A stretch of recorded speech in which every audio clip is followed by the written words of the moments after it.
Hello बच्चों, स्वागत है आपका आपके अपने YouTube channel APS science classes Kathumar में।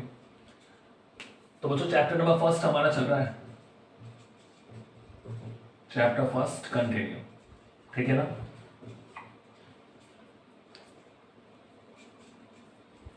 और ये आपकी जो क्लास है 23 पार्ट नंबर 23। तो बच्चों लास्ट वीडियो में आपको ध्यान होगा हमने सीख लिया था कि द्विध्रुव अगर एक समान विद्युत क्षेत्र में उपस्थित हो, जैसे ये हमारे पास एक समान विद्युत क्षेत्र है, यहां पर कोई डाइपोल हमारे पास रखा हुआ है, ठीक है ना। तो उस पर फोर्स तो क्या होता है, उस पर फोर्स होता है जीरो। उस पर कुल जो वैद्युत बल है इलेक्ट्रिक फोर्स तो कितना होता है, जीरो। लेकिन इन दोनों बलों की जो क्रिया रेखा होती थी वो समान नहीं होती थी, तो दोनों बल मिलकर एक बल आघूर्ण का निर्माण करते थे। उसकी वैल्यू हमने सीख ली थी, tau is equal to PE sine theta, ठीक है। टाउ इज इक्वल टू क्या होता है, पीई साइन थीटा। पी हमारा द्विध्रुव आघूर्ण होता है, ठीक है, ध्यान रखना ये द्विध्रुव आघूर्ण है और ये बल आघूर्ण है। और थीटा किसके बीच में कौन होता है, पी और ई के बीच में, ठीक है ना। ऐसे देखो माइनस क्यू से प्लस क्यू तो पी हो गया और ये आपका ई हो जाएगा, ये वाला विद्युत क्षेत्र। तो ये जो एंगल है ये क्या होता है, थीटा। तो आज के वीडियो में हम सीखेंगे कि भाई इसको घुमाने में कार्य कितना करना पड़ता है।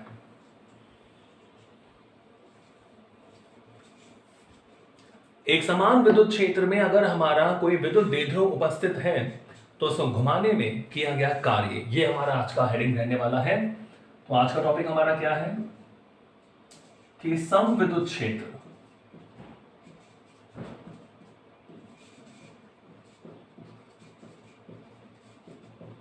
समविद्युत क्षेत्र में स्थित विद्युत द्विध्रुव को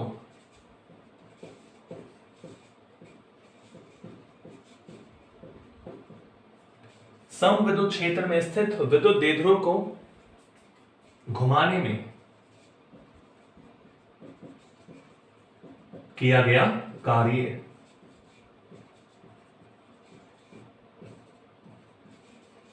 ये हमारा आज का टॉपिक है। समविद्युत क्षेत्र में स्थित विद्युत द्विध्रुव को घुमाने में किया गया कार्य, ठीक है। तो आपको पता है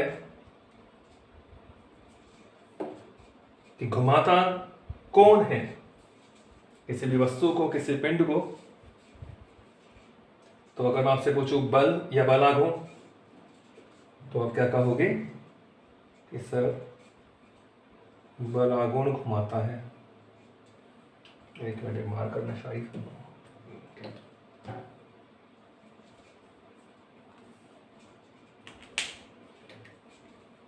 ठीक है भाई। टॉपिक हमारा है समविद्युत क्षेत्र में स्थित। समान विद्युत क्षेत्र का मतलब एक ऐसा रीजन, एक ऐसा क्षेत्र जहां हर पॉइंट पर विद्युत क्षेत्र का मान समान रहे, उसमें कोई इलेक्ट्रिक डाइपोल है, कोई विद्युत द्विध्रुव है, उसको घुमाने में कितना कार्य करना पड़ेगा, ठीक है ना। तो उसको पढ़ने से पहले हम एक बात सीख ले बेसिक। जैसे मान लो हमने कहा कि भाई बल हमारे पास है F, ठीक है, और इस बल से मान लो विस्थापन कितना हो गया, x विस्थापन हो गया, या मान लो dx विस्थापन हो गया। तो बच्चों कार्य क्या होता है, dw is equal to F D X, dw is equal to F D X. इसका मतलब है बल इंटू बल की दिशा में विस्थापन। तो ये आपको पता है कार्य W इज इक्वल टू होता है एफ डॉट डी, यानी F D cos theta, F D cos theta. तो अब थीटा अगर जीरो है तो हम W बराबर एफ डी लिख सकते हैं, ठीक है। और थीटा जीरो का मतलब यानी जब बल और विस्थापन एक दिशा में हो तो हम W बराबर एफ डी लिख सकते हैं, बल गुणा विस्थापन लिख सकते हैं। तो अगर मान लो किसी वस्तु पर हमने F बल लगाया और उस बल से बल की दिशा में कितना विस्थापन हुआ, dx, तो किया गया कार्य क्या होता है, dw is equal to F D X, ठीक है ना। तो ये देखो अगर मान लो dx हमारा अल्प विस्थापन है तो कार्य भी अल्प होगा। तो जब हम कुल कार्य की बात करते हैं तो बच्चों हम इसका समाकलन कर देते हैं, समाकलन ऑफ डी डब्ल्यू, समाकलन ऑफ एफ डी एक्स। तो समाकलन डी डब्ल्यू का मतलब क्या हो जाता है, डब्ल्यू। तो डब्ल्यू इज इक्वल टू क्या हो जाता है बच्चों, एफ डी एक्स। ठीक है, ये बातें हमने पढ़ी है 11th क्लास में।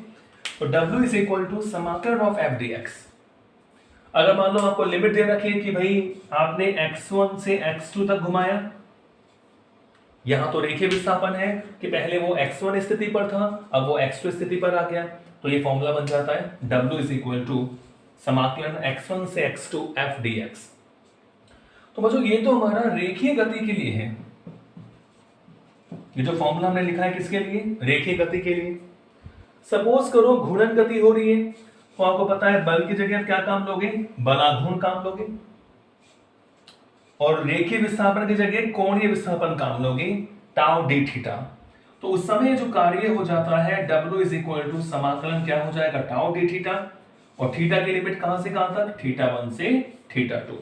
तो ये फॉर्मूला हमारे काम आएगा। तो ये मैंने आपको अलग से बता दिया कि अगर आपको घूर्णन गति में कार्य निकालना है तो आप क्या काम लोगे कि W is equal to integration from θ1 to θ2 tau D theta. ठीक है, तो अब दिक्कत नहीं आएगी आपको बिल्कुल भी, क्योंकि हम इसी कंसेप्ट को काम लेने वाले हैं।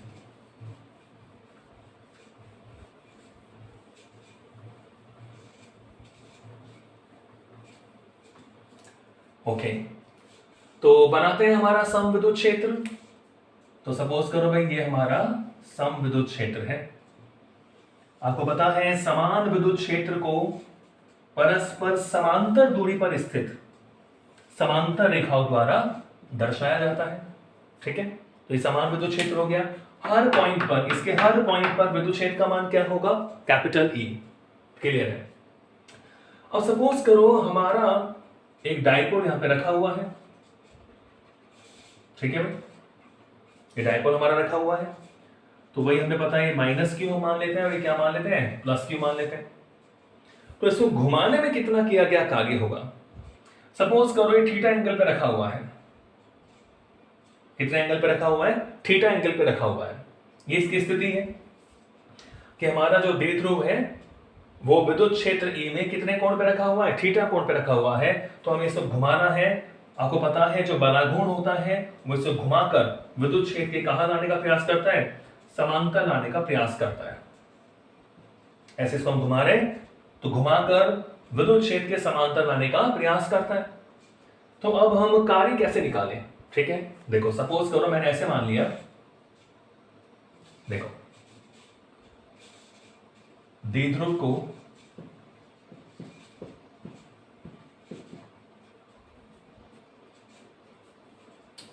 विद्युत क्षेत्र ई में अल्प कोण से घुमा देता हूं। इसको मैं अल्प कोण डी थीटा से घुमाया, इसे मैंने डी थीटा से घुमा दिया।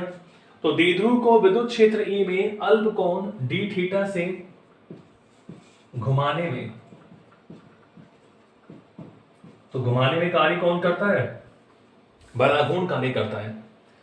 तो द्विध्रुव को विद्युत क्षेत्र ई में अल्प कोण डी थीटा से घुमाने में बलाघूर्ण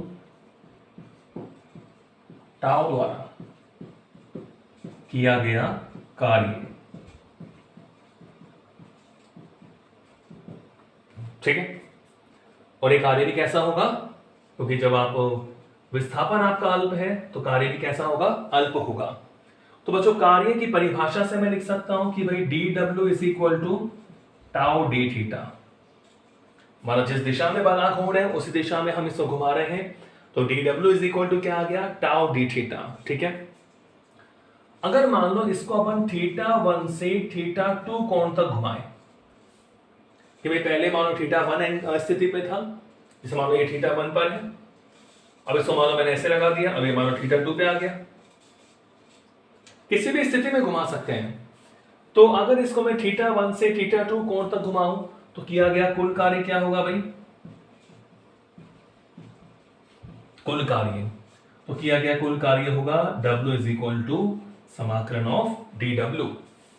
ठीक है, इसका मतलब क्या होता है कि θ1 से लेकर θ2 तक का जो कोण है, जो कोणीय विस्थापन है, इसको हमने छोटे छोटे किसमें बांट दिया, अल्पांशों में बांट दिया।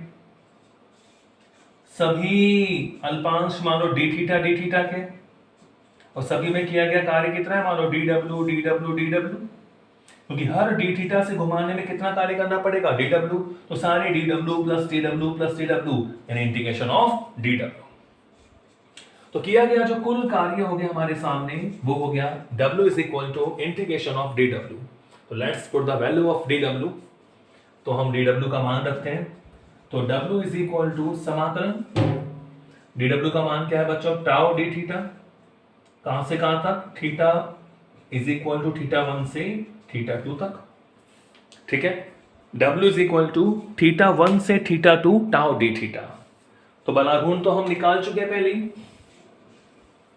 तो बिल्कुल आपको बलाघूर्ण का फॉर्मूला याद होना चाहिए, सारे फॉर्मूले आपको याद होने चाहिए। तो बच्चों यहां से देखो W is equal to theta 1 से थीटा 2, ठीक है। टाउ का मान रखें, बताओ क्या फॉर्मूला था टाउ का, बिल्कुल आपको ध्यान होगा, टाउ इज इक्वल टू क्या होता है, पीई साइन थीटा, और ये D theta. Tau is equal to क्या फॉर्मूला होता है भाई, PE sine theta D theta. Clear है, कोई दिक्कत नहीं है, टाउ का मैंने मान रख दिया। तो चलो अब हमें इंटीग्रेशन करना है, ठीक है। यहां तक तो फिजिक्स हो गई, अब आपको इसे मैथमेटिक्स की सहायता से इंटीग्रेट करना है। तो बच्चों देखो P कांस्टेंट है भाई, P क्या होता है, P आपको पता है Q इंटू 2 है, कांस्टेंट होगा कि नहीं होगा भाई, Q आवेश है, घुमाने में ना तो आवेश तो नहीं बदलेगा, डाइपोल तो हमारा वही रहेगा, डाइपोल पर आवेश वही रहेगा। 2a द्विध्रुव की लंबाई है, दोनों आवेशों के मध्य दूरी है, तो Q कांस्टेंट, 2a कांस्टेंट, तो P कांस्टेंट। E आप मान के चल रहे हो कि कांस्टेंट है, टॉपिक है हमारा क्या है, समविद्युत क्षेत्र। तो भाई P कांस्टेंट है, E कांस्टेंट है, नियतांक है, तो जो नियत होता है उसे समाकलन से बाहर ले लेते हैं। तो बच्चों मैंने P को बाहर ले लिया, E को बाहर ले लिया, तो समाकलन किसका करना है भाई, समाकलन करना है साइन थीटा का। किसके सापेक्ष करना है भाई, थीटा के सापेक्ष। कहां से कहां तक करना है, थीटा 1 से थीटा 2 तक करना है, कोई दिक्कत नहीं है। तो P कांस्टेंट था, E कांस्टेंट था, इनको मैंने बाहर लिया। अब मैं साइन थीटा का समाकलन करना है, थीटा 1 से थीटा 2। तो इसे हम सॉल्व करते हैं। तो बच्चों W is equal to PE। देखो साइन थीटा का अवकलन होता है कोस थीटा, और साइन थीटा का समाकलन क्या होता है, बिल्कुल आपको पता होगा, minus cos theta. Sine theta का समाकलन क्या होता है, माइनस कॉस थीटा, कहां से कहां तक, थीटा 1 से थीटा 2, ठीक है। चलो माइनस को बाहर ले लेता हूं, तो बच्चों W is equal to minus PE। Limit रखने का तरीका क्या होता है कि जिसकी लिमिट है उसकी जगह पहले उच्च सीमा रखो, अपर लिमिट रखो, तो माइनस करके लोअर लिमिट रखो। तो लिमिट किसकी है, जिसके सापेक्ष हम समाकलन कर रहे हैं। किसके सापेक्ष हम समाकलन कर रहे हैं, थीटा के सापेक्ष कर रहे हैं, तो थीटा की लिमिट है, तो थीटा की जगह पहले उच्च सीमा रखोगे। तो बच्चों ये हो गया cos थीटा 2, माइनस थीटा की जगह निम्न सीमा रखोगे, तो ये क्या हो गया cos थीटा 1, ठीक है। तो माइनस की cos theta 2 minus cos theta 1, clear है। माइनस को अंदर गुणा कर दें, तो W इज इक्वल टू क्या हो जाएगा, PE, और अंदर क्या आएगा, cos theta 1 minus cos theta 2। W बराबर PE cos theta 1 minus cos theta 2। तो ये माइनस से गुणा कर दिया, तो माइनस वाला प्लस हो गया, प्लस वाला क्या हो गया, माइनस। तो ये होता है हमारा किया गया कार्य, द्विध्रुव को थीटा 1 से थीटा 2 कोण तक घुमाने में किया गया कार्य कितना, W is equal to PE cos theta 1 minus cos theta 2, ठीक है। तो ये आपको ध्यान में रखना है इसका फॉर्मूला, कि एक समान विद्युत क्षेत्र में द्विध्रुव को घुमाने में कितना कार्य करना पड़ेगा भाई, W is equal to PE cos theta 1 minus cos theta 2, ठीक है। अब देखो इसमें मैं कुछ केस लेके चलता हूं।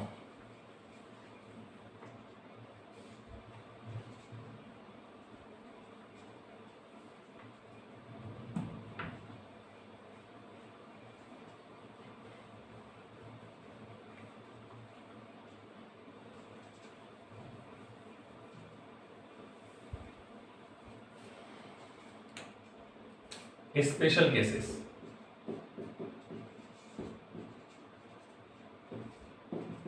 Case first.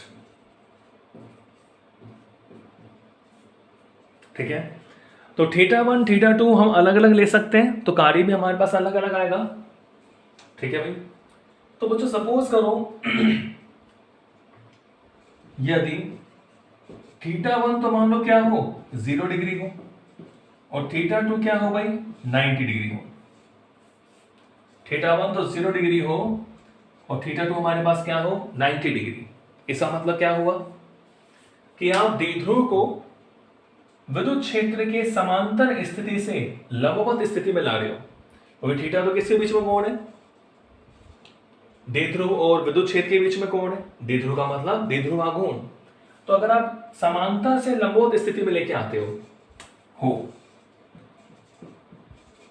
अर्थात द्विध्रुव को, ठीक है, यहां द्विध्रुव का मतलब विद्युत द्विध्रुव है, अर्थात द्विध्रुव को विद्युत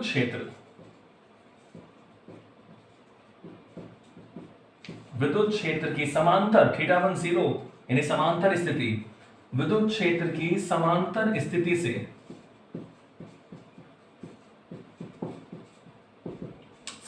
स्थिति से लंबवत स्थिति तक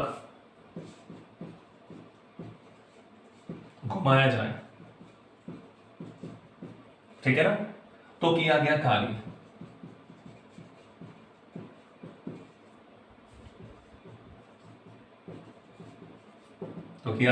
कार्य, तो देखो बच्चों इस इक्वेशन में मान रख रहा हूं, तो W इज इक्वल टू देखो PE कोस थीटा 1 कितना है 0 माइनस कोस थीटा 2 कितना है 90। सॉल्व करें, W is equal to PE cos 0 कितना होता है, बिल्कुल आपको पता है 1 होता है, माइनस कोस 90 कितना होता है 0। ठीक है, ये आपको पता है कि कोस 0 तो 1 होता है और कोस 90 कितना होता है 0। तो 1 माइनस 0 1। तो बच्चों W इज इक्वल टू क्या आ गया PE। W is equal to PE यानी पॉजिटिव कार्य है, मैक्सिमम कार्य है। W is equal to PE maximum. तो अगर आप उसे समांतर स्थिति से लंबवत स्थिति में घुमाओगे तो कितना कार्य करना पड़ेगा भाई PE मैक्सिमम। ठीक है ना। ओके, अब मैं जो केस सेकंड लेके चलता हूं।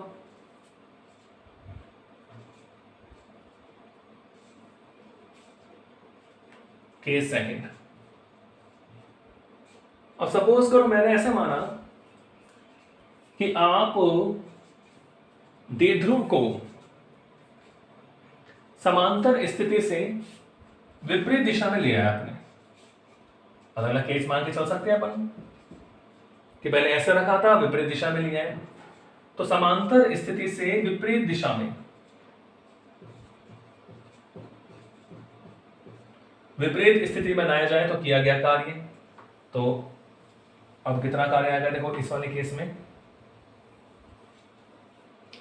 W is equal to PE cos theta 1 यानी 0 और कॉस थीटा 2। कॉस थीटा 2 का मतलब कॉस 180। तो बच्चों W is equal to PE cos 0 कितना होता है 1 माइनस कॉस 180 कितना होता है -1, तो प्लस हो गए। ठीक है ना, क्या हो गया प्लस। सिंस cos 0 तो होता है 1 और cos 180 क्या होता है बच्चों -1। तो यहां पर जो कार्य होगा W इज इक्वल टू क्या आ जाएगा 2PE। W is equal to यहां कार्य कितना हो गया बच्चों 2PE। ठीक है, तो 0 से 90 तक तो मैक्सिमम कार्य कितना होता है PE।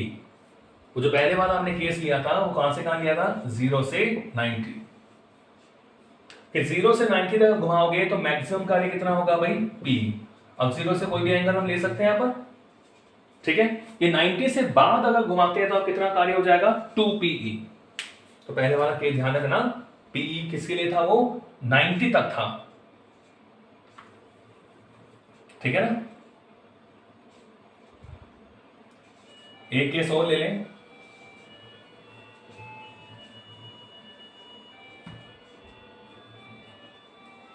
आपसे कहा जाए, अगर मैं केस थर्ड लूं कि भाई θ1 को मैं मान लेता हूं 90 डिग्री, कि उसे आप लंबवत स्थिति से समांतर स्थिति में ला रहे हो, मतलब ऐसे रखा हुआ है, आप ऐसे ला रहे हो उसे। तो अगर आप द्विध्रुव को लंबवत स्थिति से समांतर स्थिति में लाओ, तो विद्युत क्षेत्र की लंबवत स्थिति से कहां पे लेके आए, समांतर स्थिति में लेके आए।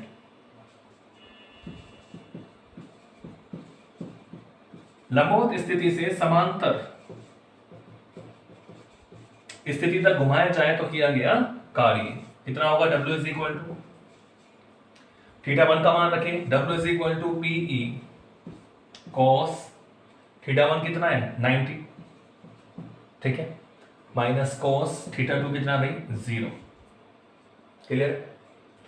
तो यहां से देखो W इज इक्वल टू क्या आ जाएगा, PE cos 90 क्या होता है 0, cos 0 1। तो बच्चों यहां नेगेटिव कार्य आता है, W is equal to minus PE। ठीक है बच्चों, W is equal to minus PE।